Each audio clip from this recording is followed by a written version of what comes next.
各位觀眾，之前同大家參觀咗一啲好筍嘅租盤，有觀眾朋友問我仲有冇得再筍啲嘅？今日就同大家嚟睇一間。呢度租金要幾多錢？各位不妨先估一估，我哋睇咗樓再開估啊！屋苑左邊就係大型嘅別墅區，我哋睇嘅單位就係右手邊嘅高層住宅區。首先，我哋嚟睇咗間房間先啦。不過呢個立 BBO 袋係唔包㗎，但係業主就已經做咗張5尺闊嘅大床，包埋全新嘅床褥，而且仲喺5月份安裝咗全新嘅冷氣機喺睡房。呢度做到3邊嘅上落床，空間感非常之足夠。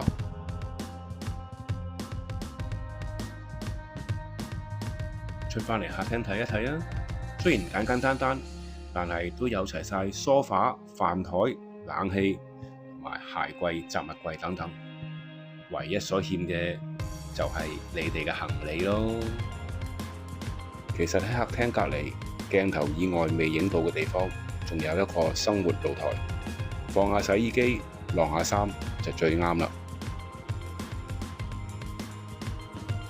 跟住過嚟睇埋個廚房啦，骨骨子子。至於想煮中餐定西餐，你鍾意啦。最後睇埋我哋嘅洗手間，空間好夠用，而且保養得亦都非常之唔錯。各位睇完樓啦，呢個位置係港口鎮嘅星港灣城市綠洲大型屋苑嚟㗎。呢個單位一房一廳嘅格局，2個人返嚟住就啱晒啦。喺我哋嘅屋苑正門，馬路都唔使過，沿住行人路行過去，就有2間本地嘅大型酒樓，港龍酒樓同埋大有酒樓。星期六、星期日好旺場，係要排隊㗎。而喺我哋屋苑嘅門口，過一條馬路就會揾到好多各式各樣唔同口味食飯嘅地方。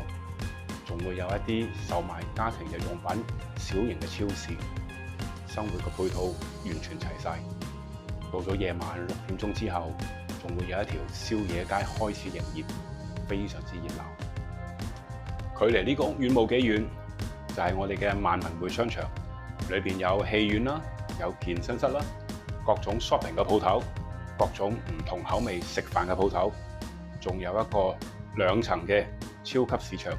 裏邊海鮮、鮮肉、生果、日用品全部有齊晒，仲有小朋友最中意去夾公仔、爪娃娃鋪頭啊！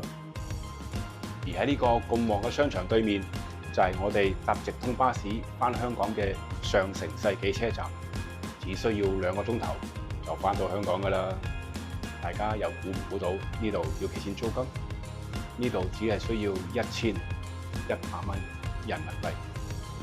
大家有中意嘅話俾我聽，我係由香港嚟嘅 Dan 爺，希望你能夠點讚同埋訂閱我個頻道。中山食好住好揾 Dan 爺，我哋下一集再見啦！